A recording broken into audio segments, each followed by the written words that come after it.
कार्य की सिद्धि के लिए सूर्य नारायण को दिया जाता है। एक काली मिर्ची के पानी का जब रविवार को अगर लोटा भरकर शिव को समर्पित करा जाता है तो घर में तेज लक्ष्मी प्राप्त होती है। रविवार के दिन दे देता है।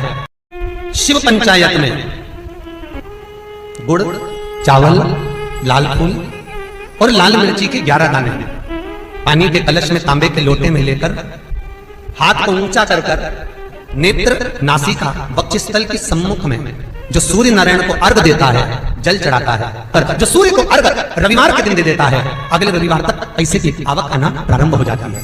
जो आज तक फोन नहीं उठाता वो फोन उठाना चालू कर देता है। अगर कोई बड़ी बीमारी है, कोई बात आपको शंकर भगवान से कहना है तो रविवार के दिन जब सूर्य को अर्घ देंगे तो वही कलश रख देंगे अर्घ दिया हुआ, फिर उसको आपको धोना नहीं है।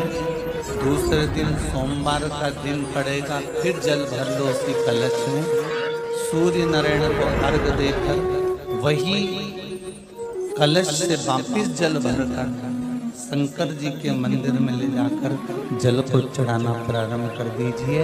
आपको स्वयं बड़ी रोग, बड़ी बीमारी में भी आराम लगना प्रारंभ हो जाएगा। आप कहो रविवार को अगर लोटा भरकर शिव को समर्पित करा जाता है तो घर में तेज लक्ष्मी प्राप्त होती है। सोमवार के दिन भगवान शंकर को अगर जल चढ़ाया जाता है तो हमारे घर में शीतलता का अनुभव होता है। मंगलवार को अगर शिव जी के मंदिर में, शंकर के मंदिर में जाकर 1 लोटा पानी चढ़ाया जाता है तो हमारे कार्य में उन्नति होती है। बुधवार के दिन अगर शंकर पर 1 लोटा पानी चढ़ाया जाता है तो जिन लड़कियों का विवाह नहीं हो रहा, जिन बच्चों का विवाह नहीं हो रहा, उन बच्चों के भी विवाह हो जाते हैं हमारा। गुरुवार के दिन अगर शिव जी के मंदिर में पानी चढ़ाया जाए, जल चढ़ाया जाए तो घर में विद्वत्ता का अनुभव होता है हमारा, बच्चे पढ़ने में प्रखर होते हैं महाराज। शुक्रवार के दिन अगर शंकर के मंदिर में जल चढ़ाया जाए तो नारी का अखंड सौभाग्य होता है महाराज।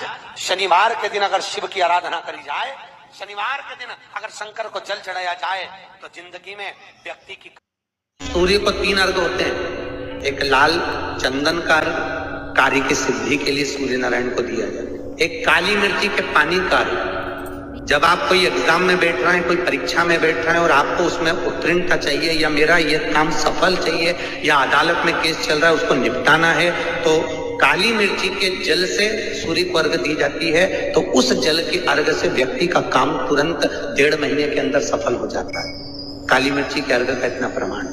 तीसरे नंबर पर है बेलपत्री के जल का अर्घ सूर्य को दिया जाता है। बेलपत्री के जल का अर्घ कौन देता है? जो बहुत बीमार पड़ा रहता है, जिसको कुछ ना कुछ शारीरिक कष्ट चलता रहे, कभी घुटना, कभी कमर, कभी पेट, कभी ब्लड प्रेशर, कभी शुगर, कुछ ना कुछ चलती रहे, तो वो लगातार 1 महीना बेलपत्री के पानी का अर्घ सूर्य को देता रहे, उसको रोग से निवारण हो जाता है। रोग से समस्या खड़ी हो जाए, कहीं बहुत विकट समस्या है और कोई हल ना मिल रहा हो जाता है। जीवन में कोई घड़ी ऐसी आके खड़ी हो जाती है जहां पर हमको सोचने के लिए भी समय नहीं है। तब शिव महापुराण की कथा वर्णन करती है।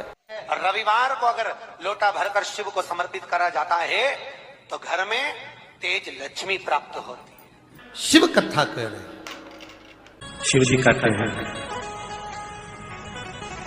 कुंवारी कन्या तीज का व्रत करती है, हरतालिका तीज करती है, छोटी तीज, बड़ी तीज, हरियाली तीज करती है, छठ व्रत करती है।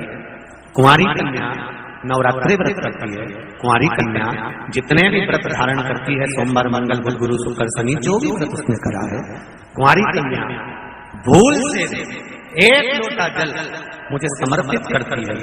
शिव कहते हैं वो मेरी पुत्री के समान हो जाती है, सुख सुंदरी के समान, उसके लिए वर देखना मेरा काम हो जाता है। मौका मिले तो गीता प्रेस गोरखपुर की मार्कंडे पुराण निकालकर उसमें पढ़ना मिल जाएगा। शंकर भगवान को रिझाना, बेलपत्र का प्रयोग भगवान शिव को रिझाने का जो आनंद है, शिव को जो मनाने का आनंद है, वो एक स्वरूप ही अलग है, उसका एक स्वरूप आनंद।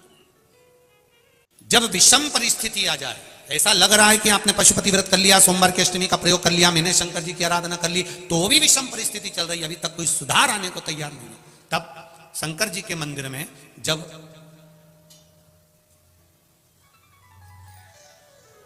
बेलपत्र चढ़ाने के लिए आप जाएं, तब प्रयास करिएगा कि बेलपत्र को, अशोक सुंदरी का स्थान सबको मालूम है ना? बोलो, जम के बोलो जरा, मालूम है सबको? अशोक सुंदरी वाली जगह पर बेलपत्री को, डंडी वाली जो जगह है जहां से पानी बहकर जाता है, उधर रखना है। उसी बेलपत्री को वापस उठाना है। शिव जी के शिवलिंग पर जब बेलपत्री रखो तो डंडी का भाग, आप यहां बैठे हो तो डंडी का भाग पीछे की ओर होना चाहिए। शिवलिंग जैसे ये है तो डंडी का भाग पीछे की ओर, उसको रखकर 7 लोटा जल भगवान शंकर पर समर्पित कर दीजिए। अपने भाव को रखते हो। अगर विषम परिस्थिति चल रही है, आपने पशुपति व्रत कर लिया, सोमवार की अष्टमी का कर लिया, उसके बाद भी कार्य नहीं हो रहा, अटक रहा है, किसी कारणवश कोई फाइल मोटी है, थोड़ा समय लग रहा है, तो 7 लोटा जल का प्रयोग करें। धीरे धीरे 7 लोटा जल शिव जी को बाल्टी में भरकर ले जाएं। अपने घर से 7 कलश जल शिव जी को समर्पित करना है और समर्पित करने के बाद उस बेलपत्री को वापस अपने ही घर पर लेकर आ जाना है। 11 दिन 21 दिन उसको रखो, फिर उसका विसर्जन वापिस किसी नदी, सरोवर, तालाब या वृक्ष के नीचे कर दीजिए। बाबा हाथ पकड़कर बाहर निकाल ही देगा। परिस्थिति अगर बहुत विचित्र, विषमता, बहुत विषम परिस्थिति में उस जगह पर इसका प्रयोग कर सकते। सूर्य नारायण भगवान को बिना रुके चलने की आज्ञा है, बस चलते रहना है उनके अश्वों के साथ में। सूर्य नारायण भगवान को अपनी